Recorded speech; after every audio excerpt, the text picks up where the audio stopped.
Atos 26.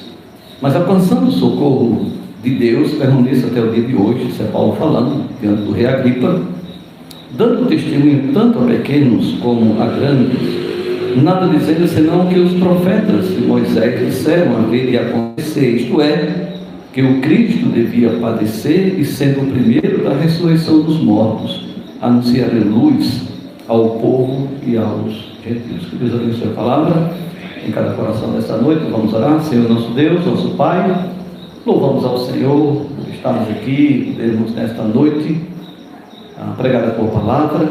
O Senhor conhece nossas limitações, mas confiamos no poder da Tua palavra, no poder do Teu Espírito, Senhor Deus, operando por meio dela. E por isso, Senhor Deus, gostaríamos de ser nada mais, nada menos do que apenas um servo, um instrumento em Tuas mãos, de poder, Senhor Deus, transmiti-la, sempre buscando, Senhor Deus, a fazer de uma maneira responsável, sempre procurando, Senhor Deus, ser fiel a esta palavra e aplicando primeiramente em nossas próprias vidas, para que possamos assim transmitir a outros. Nós rogamos Tuas bênçãos sobre o trabalho aqui em Santa Cruz, essa igreja, tem sido um instrumento em Tuas mãos, Senhor Deus, não só aqui na cidade de Santa Cruz, mas aqui, Senhor Deus, outros lugares têm sido alcançados. Pedimos que o Senhor continue mantendo essa visão, Senhor Deus, e abençoando o pastor, sua família e cada membro dessa igreja, que possam ter olhos, Senhor Deus, para ver o mundo, ver a necessidade do mundo, não só aqui em Santa Cruz, deve iniciar aqui, mas os confins da terra sempre é o alvo final em que uma igreja deve exatamente ver a necessidade de alcançar.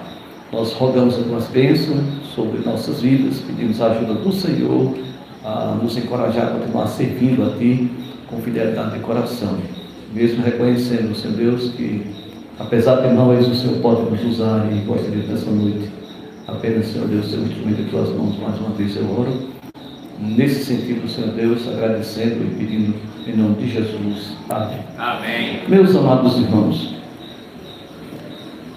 no capítulo 26, irmão de Atos, nós pregamos o Evangelho de Lucas durante 4 anos, e no final do ano de 2022, não, tá bom, obrigado. E no final do ano de 2022, nós demos continuidade aos escritos de Lucas, né? Lucas escreveu o Evangelho e ele também escreveu o livro de Atos. E, no geral, irmãos, nós demos um tema geral aos escritos de Atos, a continuação da salvação. Porque, de fato, irmãos, Jesus morreu, ressuscitou, foi assunto aos céus. Antes de ser assunto aos céus, ele deixou um mandamento para a igreja, que iria pregar o Evangelho a toda criatura, e de fazer discípulos em todas as nações, batizando-os em nome do Pai, do Filho e do Espírito Santo. E ele disse que eis que estarei convosco todos os dias, ensinando todas as coisas que vos tenho ordenado, eis que estarei convosco todos os dias, até a consumação do século. E aí a gente observa em Atos a igreja cumprindo exatamente com essa missão.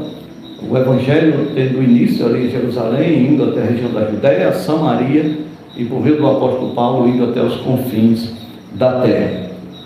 Mas nós sabemos que não foi fácil, irmãos, a vida ministerial de Paulo. Paulo enfrentou muitas lutas, muitos desafios, e esse livro de Atos, irmãos, muitas vezes nos envergonha quando nós estamos estudando, de ver alguém com tanto entusiasmo, com tanta determinação, para levar o Evangelho adiante, mesmo sabendo que haveria um preço muito alto a ser pago, porque ele foi conscientizado pelo próprio Senhor Jesus que assim o seria. É interessante que ele dá alguns testemunhos aqui de conversão. Ele fala algumas vezes, e interessante que em cada um tem alguma coisa que ele trata de uma maneira especial. E aí, quando a gente vê todos os testemunhos de conversão de Paulo, a gente tem uma visão mais abrangente do que realmente aconteceu naquele dia em que ele teve esse encontro com Jesus no caminho de Damasco, e sua vida mudou radicalmente. De um perseguidor da igreja, ele se tornou um perseguido por causa do Evangelho. Agora, meus amados irmãos, Agripa, esse rei chamado Agripa, ele é nada mais nada menos do que mais um Herodes. Ele de fato é o rei Agripa II, é filho do rei Agripa I, que é aquele Herodes que ele morreu comido de germe, e foi ele que mandou passar a fio da espada o apóstolo Tiago. Ele foi o primeiro a assassinar um apóstolo, né? Tiago foi o primeiro apóstolo a ser morto, e foi pelo pai desse Herodes aqui, conhecido como Herodes Agripa I. Herodes Agripa I, e agora Herodes Agripa II, então Herodes Agripa II, ele era, vamos dizer assim, tinha como tio, avô, Herodes Antipas, que foi aquele que mandou decapitar João Batista, e foi aquele que Jesus teve na presença dele, e ele queria ver Jesus, ele não teve oportunidade, mas Pilatos levou ele na presença de Jesus, e ele queria nada mais, nada menos do que ver um sinal por meio de Jesus, porque ele havia ouvido falar dos grandes milagres que Jesus Cristo havia feito, né, realizado. Então Jesus nada fez, ele esnobou de Jesus, né, se desfez de Jesus. Diferentemente, irmãos, desse Agripa II, ele quis ouvir, ele teve interesse em ouvir o apóstolo Paulo. Certamente ele não teve a oportunidade de ouvi-lo em outras ocasiões, certamente. Ele reinava sobre algumas províncias naquele tempo, e certamente ouviu falar da trajetória do apóstolo Paulo, porque nas províncias em que ele governava, o apóstolo Paulo passou anunciando o Evangelho. Então ele ouviu falar, ele sabia que esse homem era um homem de Deus e que ele estava pregando o Evangelho. Eu não estou dizendo isso porque Paulo vai aqui confrontar ele de uma maneira tão, vamos dizer assim, certa, de que ele de fato conhecia as Escrituras do Velho Testamento. E quando Paulo diz que estava pregando nada mais, nada menos do que os profetas e Moisés anunciaram.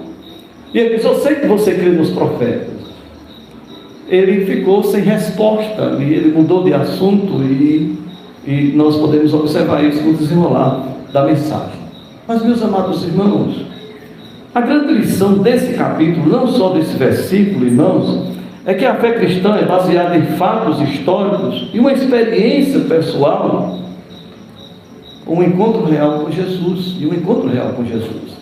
Foi o que aconteceu com Paulo. Foi o que aconteceu, irmãos, com cada um de nós. Nós estamos aqui porque não só conhecemos os fatos históricos a respeito da pessoa de Jesus, nós ouvimos o Evangelho, nós tivemos uma experiência pessoal de um encontro com Jesus. E por isso estamos aqui, e por isso podemos prestar culto a Ele, e por isso também podemos ser um instrumento também nas mãos de Deus de poder levar a mensagem de salvação a outros que ainda não conhecem o Senhor Jesus. É muito importante, irmãos, a gente entender isso. Diante de Agripa, ele vai fazer algumas recapitulações, ele vai mostrar exatamente o que ele era antes de Cristo. Ele era um perseguidor da igreja e um implacável perseguidor da igreja. Você pode ver isso no versículo 2 ao versículo 12. Depois você vai observar, ele vai recapitular exatamente a sua conversão no caminho de Damasco. Então ele vai dizer exatamente o que de fato aconteceu ali. Quando Jesus disse para ele: dura coisa, Paulo, é recalcitrar contra o aguilhão, ou contra os aguilhões. É importante, irmãos, a gente entender, como Jesus estivesse dizendo para Paulo: dura coisa é você dar murro em ponta de faca. Você não vai se dar bem, não tem como você se dar bem. Você está perseguindo não a igreja, você está perseguindo a minha própria pessoa. Porque perseguir a igreja é perseguir a Jesus. Porque Jesus e a igreja somos um. E ele diz isso em várias passagens das Escrituras Sagradas. E ele diz a Agripa que ele não foi desobediente à missão que ele recebeu do Senhor. Ele de fato, ele recebeu a missão, a comissão da parte do Senhor, e ele saiu exatamente para obedecer aquilo que ele havia recebido do Senhor como um privilégio de ser um pregador do Evangelho do Senhor Jesus. O que me chama a atenção, irmão, nessa passagem que foi lida pelo irmão, essa passagem completa, é a figura dominante dessa passagem. Não sei se você percebeu, mas a figura dominante aqui não é Festo, o governador Festo, que estava governando a Judéia naquele contexto. nem era também o rei Agripa também. Se você observa aqui, irmãos, parece que quem está agindo aqui como juiz é exatamente o apóstolo Paulo. Agora, o fato é que Paulo estava preso. Mas o fato também, irmãos, é que os verdadeiros prisioneiros são seus ouvintes. Paulo estava preso, mas Paulo tinha liberdade em Cristo Jesus. Paulo tinha salvação. E ele entendia sempre de que as cadeias eram cadeias em Cristo. Ele se considerava um prisioneiro, não prisioneiro de Nero, não prisioneiro de qualquer um desses governantes, seja da Judéia ou do rei Agripa, que ele reinava em outras províncias. Mas o fato é, meus amados irmãos, que ele se considerava um prisioneiro de Cristo. Ele sabia que sua prisão tinha propósito, principalmente aqui nesse contexto. Jesus já havia revelado para ele de que ele deveria dar testemunho em Roma diante de César. E diante de César ele chegaria. Os meios, nós podemos observar como Deus usou os meios para que Paulo chegasse lá, mas a vontade de Jesus era que Paulo chegasse exatamente naquele lugar. Então ele estava preso, mas os prisioneiros eram seus ouvintes. Ouvintes esses que teriam também a oportunidade de liberdade, caso não desperdiçasse a grande oportunidade que as palavras ditas pelo apóstolo estavam propondo para eles. No versículo 22 e versículo 23, Paulo resume para eles que sua preocupação era exatamente com almas, era com vidas. Paulo também mostra para eles que sua pregação não se tratava nada mais do que Moisés e os profetas predisseram que iria acontecer. Se você observa no versículo 23, Paulo diz: isto é, que o Cristo devia padecer. Paulo está dizendo: olha, o que eu preguei até aqui, lembra que nesse contexto aqui nós não tínhamos o Novo Testamento. É claro que nessa ocasião Paulo já tinha escrito algumas cartas, mas ainda essas cartas ainda não estavam sendo reconhecidas como, de uma maneira, vamos dizer assim, popular, como escritura. Apesar de Pedro, por exemplo, reconhecer que os escritos de Paulo ele reconhecia como escritura, mas já estava circulando nas igrejas. Mas Paulo, quando faz referência às escrituras, ele está fazendo uma referência exatamente ao Velho Testamento. E ele diz que não pregava nada mais do que Moisés e os profetas assim o disseram. Nada vinha da sua própria cabeça. Se você observa, por exemplo, Gênesis 3,15, que foi o primeiro escrito de Moisés, ele diz que o Senhor falou para Satanás uma sentença de condenação para Satanás e ao mesmo tempo uma promessa de libertação para o homem, envolvendo o sacrifício de um homem. Gênesis 3,15, nós já temos ali o prenúncio do Evangelho, quando ele diz: porém divisado entre ti e a mulher, dizendo para Satanás, não o instrumento que Satanás usou, mas para Satanás, aquele que usou uma serpente para tentar nossos primeiros pais. E ele diz: porém inimizade entre ti e a mulher, entre a tua descendência e o seu descendente, este te ferirá a cabeça e tu lhe ferirás o calcanhar. Pensando nesse versículo, irmãos, quem é a descendência de Satanás? A descendência de Satanás são exatamente aquelas pessoas que fazem oposição a Cristo, que não são seguidores de Cristo. São aquelas pessoas que estão sobre a liderança de Satanás, mesmo que essas pessoas elas não admitam isso. Em João 8,44, Jesus define exatamente essas pessoas, como filhos do diabo. Isso parece ser muito duro.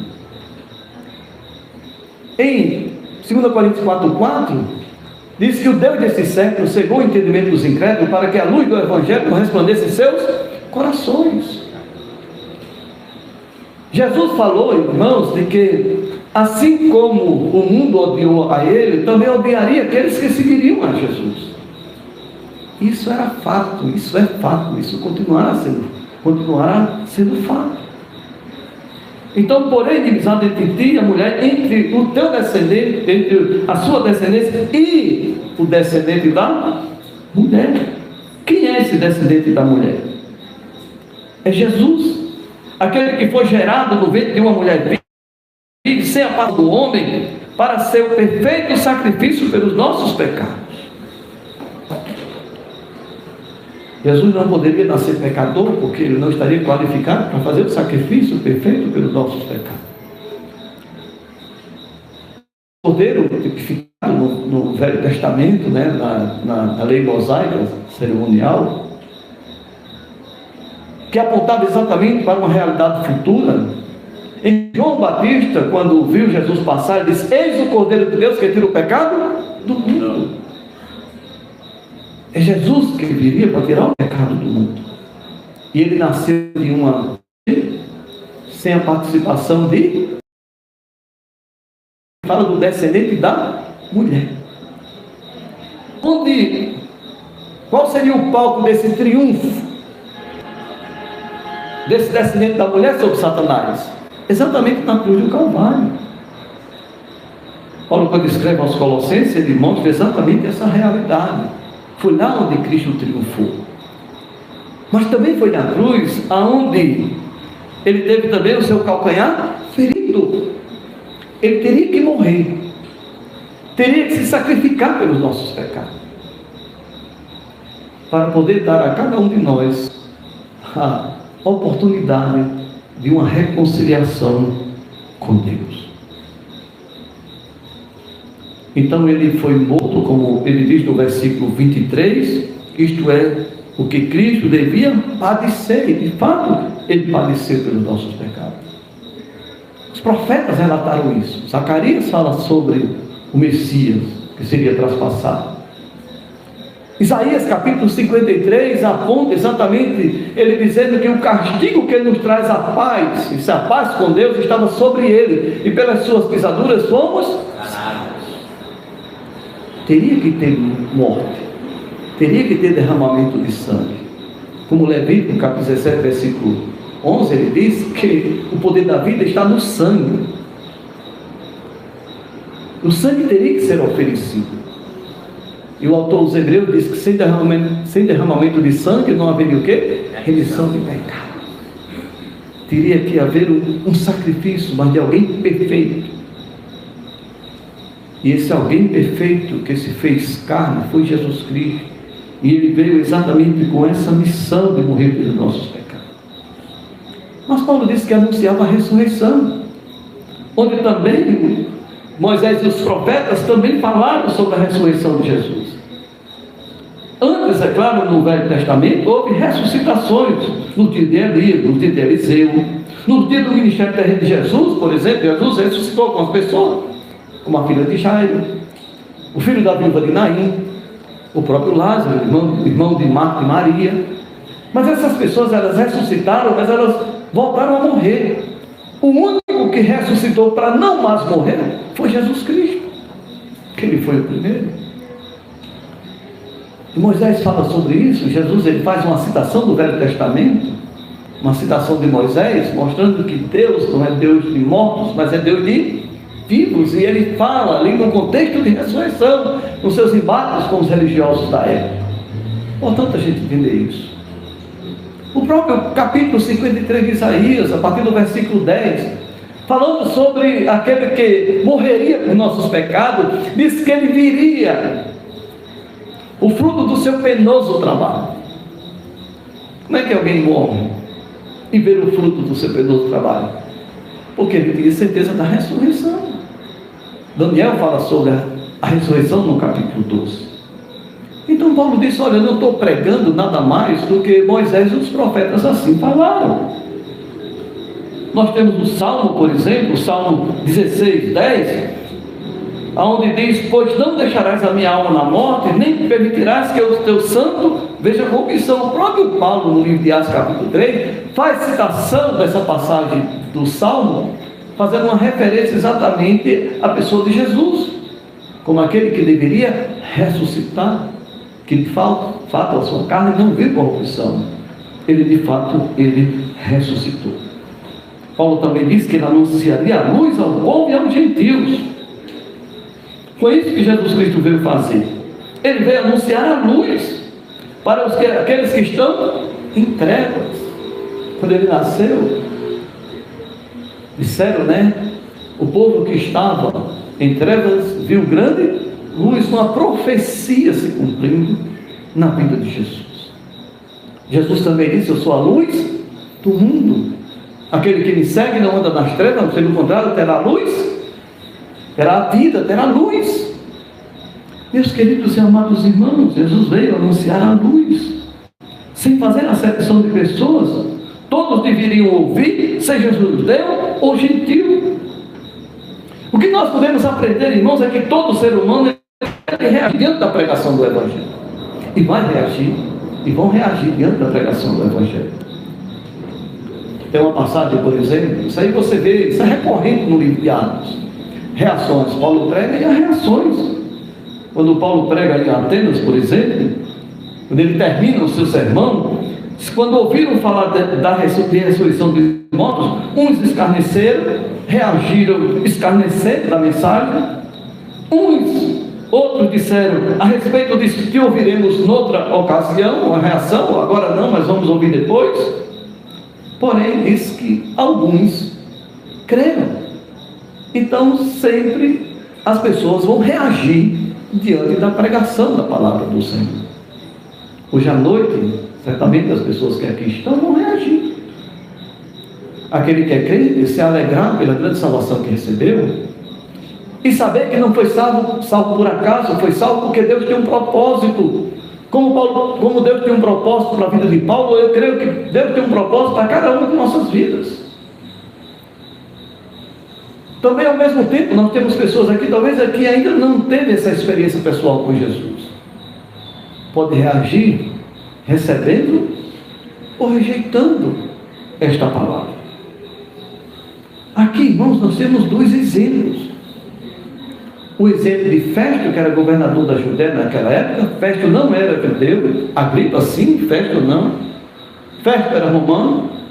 Festo não conhecia nada de lei judaica, nada das escrituras do Velho Testamento. E quando Paulo falou da ressurreição, ele reagiu. No versículo 24, olha o que ele diz, dizendo ele estas palavras em sua defesa, Paulo falando. Festo interrompeu em alta voz, dizendo o quê? Estás louco, Paulo. As muitas letras te fazem delirar. Ele chamou Paulo de louco. Olha a reação desse homem. Quando Festo, o governador Festo, ouviu a declaração de Paulo, o interrompe e o chama de louco. Ele reconheceu que Paulo era um homem letrado. A gente vê na continuação, quando ele diz as muitas letras que fazem delirar. Então ele reconheceu que Paulo era um homem letrado, era um estudioso, mas seu muito conhecimento o levou a delirar. A ideia aqui é que ele tirou o juízo e a sobriedade. As muitas letras te fazem delirar. E fazem mal o que Paulo diz aos Coríntios, quando ele diz certamente a palavra da cruz é loucura para os que se perdem, mas para nós que somos salvos, o poder de Deus. Festo era um gentil, não conhecia as escrituras, por isso ele reage dessa maneira. Ele não entende exatamente o que Paulo está falando. Para Paulo, para a festa, a ressurreição era inconcebível.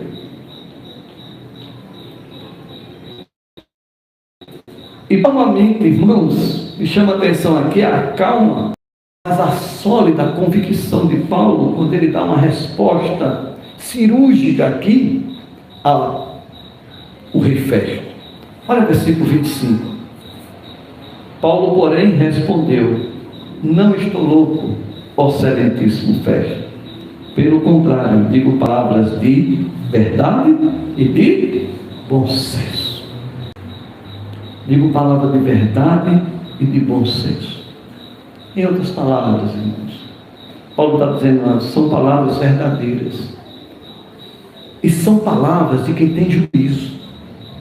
Se tem alguém louco aqui, não sou eu. É isso que Paulo está dizendo, o que eu estou falando aqui é a verdade. E as palavras que eu estou falando para vocês são palavras de bom senso, de alguém que tem juízo daquilo que está dizendo.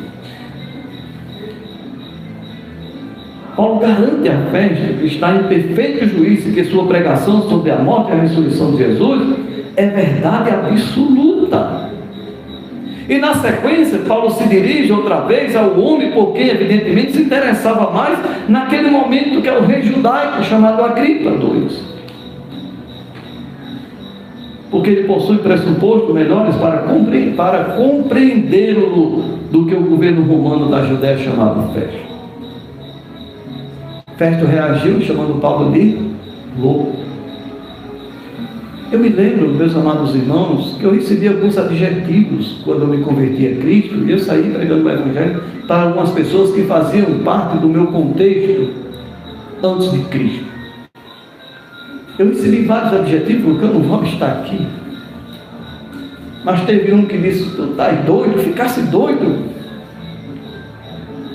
Teve outro que olhou para mim e disse assim: tu vai levar chifre. Imagina, irmãos, que coisa. Porque isso não é coisa de homem. Isso não é coisa de homem, não. E não são coisas que a gente observa. Na própria minha mãe, por exemplo, ela disse, me chamou e disse: você está muito besta. Você tá fanático. Quando a gente, meus amados irmãos, preocupado com o destino eterno daquelas pessoas que são mais próximas, muitas vezes fomos taxados. Mas eu tive o privilégio de ver minha mãe convertida, tive o privilégio de batizar minha mãe e batizar meu pai. Amém. É isso que Deus faz. É claro que no momento houve uma rejeição, mas o dia a dia foi mostrando para eles o grande milagre que Deus operou na minha vida. Isso foi chamando a atenção. E eu louvo ao Senhor pela salvação deles. Estão velhos, estão doentes, a gente está aqui, está preocupado. Ele está sem comer. Meu irmão mandou vídeo hoje, ele dizendo que estava mostrando para mim no vídeo que estava com dores, né? Estava sem querer comer, e a gente tem que agir, saber como é que a gente vai proceder amanhã, tentar, num certo sentido, ajudá-lo, né, nesse sentido. Mas de uma coisa eu tenho certeza, é porque ele tem garantia de que partindo daqui ele vai estar com Jesus. Amém. A reação do rei Agripa diante da pregação do Evangelho, irmão, nós podemos observar no versículo 26. Paulo tira os olhos de Festo e se dirige agora ao rei Agripa no versículo 26, porque tudo isto é do conhecimento do rei, a quem me dirijo com franqueza, pois estou persuadido de que nenhuma destas coisas lhe é oculta, porquanto nada se passou em algum lugar escondido. Ele era da linhagem dos Herodes, ele sabia. Seu bisavô foi aquele que mandou matar todas as crianças. Seu tio-avô, Herodes Antipas, foi Antipas que tentou matar Jesus, mesmo não o conhecendo, e foi ele que mandou decapitar João Batista. O outro Herodes, ele perseguiu a igreja, matando exatamente uma das colunas da igreja, de Tiago, um dos apóstolos, que depois o outro Tiago se tornou uma coluna da igreja, o meu irmão de Jesus. Mas o primeiro apóstolo Tiago, mas Pedro também estava para ser morto, mas milagrosamente Deus enviou anjos e tirou Pedro da cadeia, porque não era o momento de Pedro morrer, porque Deus tinha um projeto para ele, de uma morte, é claro, para que glorificasse o nome do Senhor, mas ele era futuro, não era naquele contexto. Certamente Agripa conhecia o movimento e o avanço do Evangelho por meio de Paulo nas províncias onde ele dominava. Agora estava tendo a oportunidade de ver e ouvir o que Paulo pregava por onde ele passou. E Paulo dirige no versículo 27 uma pergunta a Agripa, que o deixou em uma situação delicada no versículo 27. Acreditas, ó rei Agripa, nos profetas? Bem sei que acredita. Agripa não responde a essa pergunta, nem negou também a afirmação de Paulo, e por algumas razões, irmãos, ele não aceitou. Ele não respondeu que acreditava. Primeiro, irmãos, porque se ele afirmasse que acreditava nos profetas, teria que admitir que o ensino de Paulo sobre a morte e a ressurreição de Jesus era verdadeira. E aí, daria a impressão para os romanos que ele era um tolo, porque foi assim, mais do que isso, que Paulo foi chamado por Festo, foi chamado de louco. Se negasse que não acreditava nos profetas, teria dificuldade com os judeus. Porque os judeus, eles acreditavam nos profetas. E naquele tempo, tanto os governadores como os reis, eles procuravam o máximo possível não ter dificuldade com os judeus. Certamente o rei Agripa conhecia e até acreditava nas escrituras do Velho Testamento. E às vezes a gente fica perguntando, irmãos, como alguém pode acreditar nas escrituras e rejeitá-la? E não receber pela fé aquilo que as escrituras assim o dizem. Porque Paulo diz, eu tenho certeza que você conhece, que você acredita nos profetas. Mas, meus amados, havia alguns obstáculos para que esse homem pudesse entregar sua vida a Jesus. Havia obstáculos que impediu aquele homem, como também, irmãos, muitos obstáculos hoje também impedem pessoas de tomarem suas decisões, de entregarem sua vida a Jesus. Primeiro nós observamos aqui, porque se ele entrega sua vida a Jesus, naquele contexto ele perderia o status de rei. Ele teria dificuldade com os judeus e consequentemente com o imperador, porque ele seria denunciado em Roma. Então ele tem status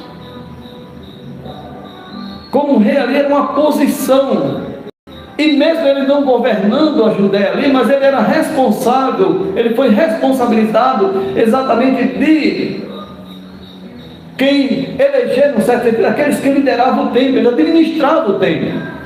Ele tirava o sumo sacerdote, ele substituía o sumo sacerdote, era esse Herodes Agripa que tinha essa prerrogativa. Então tudo isso ele perdia, porque envolvia uma quantidade muito grande de dinheiro, não só pelo seu salário, né, como rei, mas também disse que era um homem corrupto. E ele também, na administração do templo, ele também fazia parte ali, por isso que ele mudava, porque ele também desfrutava da corrupção daquele lugar. Outra coisa, irmãos, era o pecado de cunho sexual desse homem. Berenice era nada mais nada menos do que sua irmã. Eram 3 filhos, né? Filho de Agripa, era ele, Berenice e Drusila, que era aquela que era casada com Félix, que você pode ver no capítulo 22. Ele estava num relacionamento incestuoso. Entregar sua vida a Cristo significava romper com o pecado. E ele deixou exatamente passar a oportunidade da salvação naquele contexto, porque ele amou mais o pecado do que a Deus.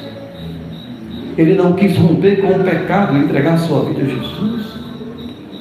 Eu me lembro, irmãos, bem rapidamente aqui, a minha conversão. Eu bebia, eu fumava. Mas um dos obstáculos, irmãos, para no dia que eu ouvi o Evangelho e entregar minha vida a Jesus, era exatamente abdicar exatamente daquilo que uma das coisas que eu mais gostava, que era exatamente fumar. Eu trabalhava de vigilante, trabalhei 15 anos na área de vigilante, e durante um tempo, na época que eu me converti, eu trabalhava à noite. Normalmente passava o zelador do banco, deixava uma garrafa de café, e durante aquela noite eu tinha que passar a noite acordado, então eu passava a noite praticamente fumando. No domingo eu fui para a igreja e me deu um desejo muito grande de entregar minha vida a Jesus, mas quando eu pensei que na segunda-feira eu teria que trabalhava uma noite e outra não, e naquela noite ficar sem fumar, então aquilo foi uma barreira muito grande para mim. Eu cheguei em casa, mas algo me incomodava. Na segunda-feira, quando eu fui trabalhar, eu comprei uma carteira de cigarro. Eu fumava e fui para o trabalho. E olhava para aquele cigarro, e olhava para ele e via como um objeto que foi um obstáculo para mim fazer a maior de todas as decisões, que era receber a Cristo como meu Salvador. Sabe quantos cigarros eu fumei naquela noite? Nenhum. Na terça-feira eu fui para de oração, e você disse desse jeito assim, vai para a igreja, era só no domingo? Eu digo, não, hoje o meu irmão disse que tem culto de oração. O pastor estava dando um estudo no livro de Gênesis, e quando se quem tinha pedidos de orações, Tem algum pedido? Eu disse, só tenho um. Aí ele disse, qual o seu pedido? Eu disse, eu quero receber a Cristo como meu Salvador. Ele disse, tem certeza disso? Eu digo, tem. E louvado seja Deus pelo milagre que Deus operou na minha vida. Amém. Mas, meus amados irmãos, tem pessoas que aqui custaria muito alto para esse homem aqui. Então ele amou o pecado e ele rejeitou o maior de todos os milagres, a maior de toda a bênção, a maior de toda a dádiva que o ser humano pode ganhar, que é exatamente receber a Cristo como seu Salvador.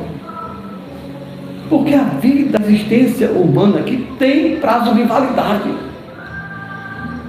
Não é verdade? Ninguém é eterno nesse corpo físico. Ontem praticamente eu era jovem, eu já estou com mais de 60 anos. Eu ainda estranho alguém dizer, olha, me chama de idoso. Eu digo, não, porque praticamente ontem eu não era idoso. Mas hoje eu sou idoso. Entende? Daqui a pouco eu vou ter que partir. Todo ser humano, a vida do ser humano é dividida em 2 capítulos. O primeiro capítulo tem prazo de validade, que é esse tempo da nossa existência. Se Jesus não voltar, todos nós, irmãos, durante o nosso dia, todos nós vamos experimentar a morte física. Tem prazo de validade. Só que a segunda parte, o segundo capítulo, não tem prazo de validade. Ele vai ser eterno. Seja para aqueles que receberam a Cristo no céu com o Senhor, desfrutando dos deleites, dos prazeres celestiais, ou em outro lugar totalmente distinto, um lugar de sofrimento, que a Bíblia descreve como um lugar de tormento, conhecido como inferno.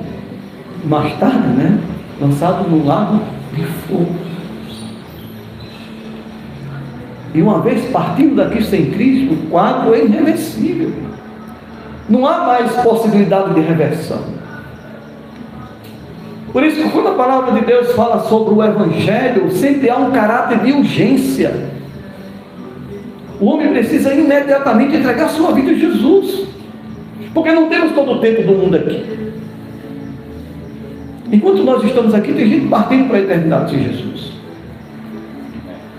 Esse homem aqui chamado Agripa, ele perdeu, a quem diga, a última oportunidade, porque esse homem ele endureceu o coração. A história diz que um ano depois deste encontro com Paulo, Agripa trocou o sumo sacerdote por um sacerdote chamado Ananias, sendo esse o responsável pela morte de Tiago, o meu irmão de Jesus. A história diz. Ele tentou também evitar a revolta dos judeus no ano 70, mas não conseguindo, ele teve que fugir. Mas Agripa, porém, se manteve fiel a Roma, e seus exércitos lutaram ao lado dos romanos contra o seu povo judeu. Ele também contribuiu com a obra de Flávio José, enviando-lhe relatos sobre o conflito em Jerusalém. Dizem que sua morte envolveu muito desgaste e sofrimento em Roma. Que o pior de tudo, irmãos, é que ele partiu para a eternidade sem Jesus. Era apenas um passo. Porque ele diz aqui para Paulo, no versículo 28, então Agripa se dirigiu a Paulo e disse: por pouco me persuades a me fazer cristão. Paulo respondeu: assim Deus permitisse que por pouco ou por muito, não apenas tu, ó rei, porém todos que hoje me ouvem, se tornassem tais qual eu sou, certo. Estas o quê? Estas. Paulo diz: não só tu, rei, mas todos que me ouvem. Essa palavra de Paulo, irmãos, está ecoando os séculos e chegando até aqui hoje à noite. Era apenas um passo entre a Agripa e a eternidade. Mas ele rejeitou. Ele amou o pecado, ele amou o dinheiro, ele amou o status, ele amou a posição. Ele amou agradar os homens em vez de agradar a Deus. Ele amou mais os prazeres do que a Deus e partiu para a eternidade sem Jesus. Meus queridos e amados irmãos, não devemos sermos irresponsáveis Nós, como crentes em Cristo Jesus, nós temos garantia e certeza de vida eterna, porque quem nos dá essa garantia é Jesus.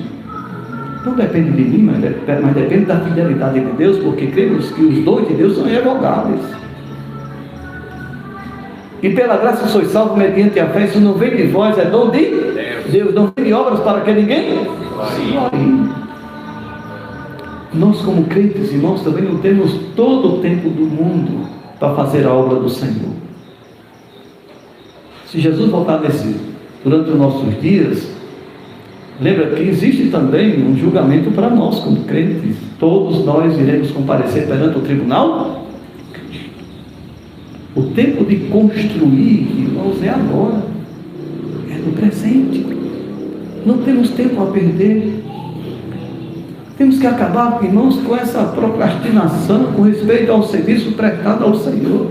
Tem pessoas que serviam, corriam tão bem a carreira cristã e de repente estão fraquejando na fé. Estão achando que vão ter todo o tempo do mundo aqui. Não! Não podemos perder tempo. A qualquer momento podemos estar diante do tribunal de Cristo, a qualquer momento a morte pode bater a porta do nosso coração. Dizer, olha, terminou seus dias por aqui, ninguém pode mais construir para receber recompensa no tribunal de Cristo.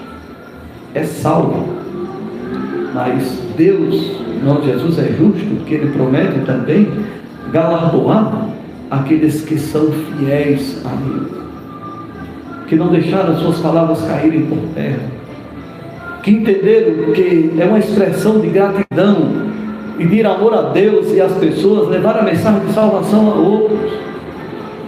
Quando Paulo escreve aos Coríntios, a sua segunda carta, é como se Deus rogasse por nosso intermédio que vos reconcilieis com Deus. Ele cumpriu o seu papel, ele fez sua parte.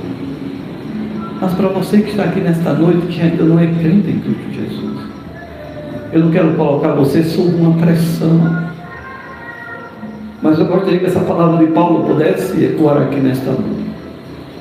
Talvez você esteja dizendo assim, olha, por pouco esse pastor não me persuade a fazer um cristão. Eu faço uso das palavras de Paulo, por pouco, por muito. Não só você, mas todos aqueles que me ouvem. Como Paulo assim diz, né? Fosse um cristão, exceto aquelas cadeias, as dificuldades que ele estava enfrentando, porque naturalmente também, irmão, no decorrer do tempo, as dificuldades também sempre vão acompanhar aqueles que são crentes em Cristo Jesus. Cuidado com o pecado da procrastinação. Nós não temos todo o tempo do mundo aqui. Por isso, irmãos, gostaria de deixar esse desafio para a igreja. É tempo de trabalhar. Trabalhar enquanto é dia. A noite vem, quando ninguém pode mais trabalhar. E para você que não é crente em Cristo Jesus, entregue sua vida a Jesus o mais rápido possível. E eu e você temos todo o tempo do mundo aqui. Você não tem todo o tempo do mundo. Nós não sabemos o que pode acontecer daqui a 2 segundos, daqui a meia hora, daqui a um dia. Enquanto morrer para um crente é lucro, e a morte para um crente persiste a sua esperança, aqueles que não são crentes, morrer é um tremendo prejuízo, porque ele perdeu tudo. Vou terminar com uma conversa que eu tive com meu cunhado. Meu cunhado é muito inteligente, está sendo filmado, espero que ele não vou citar nome aqui, mas um deles, né? Muito inteligente, estou pregando o evangelho para ele. Ele já leu a Bíblia todinha, conhece capa a capa, como ele mesmo diz, mas ele não entregou sua vida a Jesus. E a gente passou horas conversando no evangelho, ele resistindo, eu dizendo assim, então você não acredita, então eu vou rasgar essa página da Bíblia. Você está dizendo que não é assim? Ele disse, não estou dizendo isso não, né? Você está interessado em me rasgar coisa isso mesmo. Mas eu disse uma coisa para ele no final da conversa, e fechei a conversa. Eu disse, olha, porque ele não acreditava nas coisas que eu estava falando para ele sobre o evangelho. Eu disse assim, olha, vamos dizer que o que eu estou falando para você não seja verdadeiro. Vamos dizer que as escrituras, como você disse, são escritas por homens, que não seja verdadeiro. Eu me converti a Jesus. Se eu partir para a eternidade hoje, o que foi que eu perdi? Eu creio que é verdade, mas vamos dizer que não seja verdade, conforme sua teoria. O que foi que eu perdi? Eu não perdi nada. Porque eu me converti a Jesus e graças a Deus, Jesus, irmãos, fez uma diferença não só na minha vida, mas na minha família. Mas mesmo se a nossa esperança em Cristo se limitasse apenas a essa vida, nós somos os mais miseráveis do que todos os homens. Não é isso que a palavra de Deus diz? Porque aqui, em sofrimento, irmãos, a gente está envelhecendo, vem dores, né? E a gente vai convivendo com isso até um dia nós partimos daqui. Mas eu disse para ele, eu disse assim, mas vamos dizer que é como eu acredito, que tudo o que eu disse para você é verdade. Se você morrer hoje, você perdeu tudo. Ele ficou paralisado, ele não fez a decisão, ele procrastinou, mas ele não teve mais palavras, certo? Para rebater aquilo que eu estava dizendo. Que Deus tenha misericórdia da vida dele, que tenha misericórdia das nossas vidas. Se você ainda não é um crente de Jesus, entregue a sua vida a Jesus. Você não sabe, é a maior decisão que o ser humano pode fazer, é entregar a sua vida. Eu não sei o que pode acontecer daqui a 5 minutos, mas de uma coisa eu tenho certeza, não porque eu sou presunçoso, não porque eu sou melhor do que a meu ser, mas porque eu tenho a certeza de salvação, porque meu Jesus disse, dou-lhes a vida eterna, e jamais hão de perecer, e ninguém as arrebatará das minhas mãos. Que Deus nos abençoe.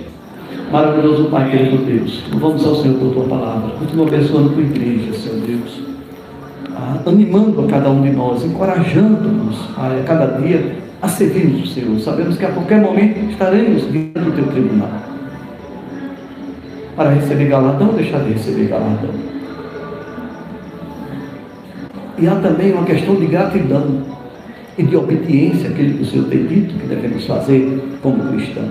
Então nos ajuda, Senhor Deus, fortalecendo nossa vida e desafiando nossos corações a uma vida de mais obediência, de mais atuação, Senhor Deus, no trabalho do Senhor.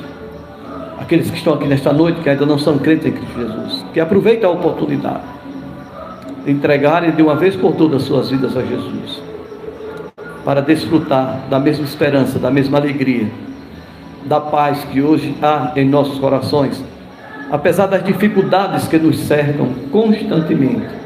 Há uma paz interior. Somente aqueles que conhecem a Jesus podem desfrutar dela. Toca o coração dessas pessoas, Senhor Deus, e assim como nós, possam também desfrutar dessa esperança. Muito obrigado, Senhor Deus, pela abençoa dessa igreja, esse povo, sua liderança. Louvamos ao Senhor pelo privilégio que tivemos durante esses 2 dias, estamos aqui com esses irmãos. Muito obrigado por tudo, em nome de Jesus. Amém. Amém.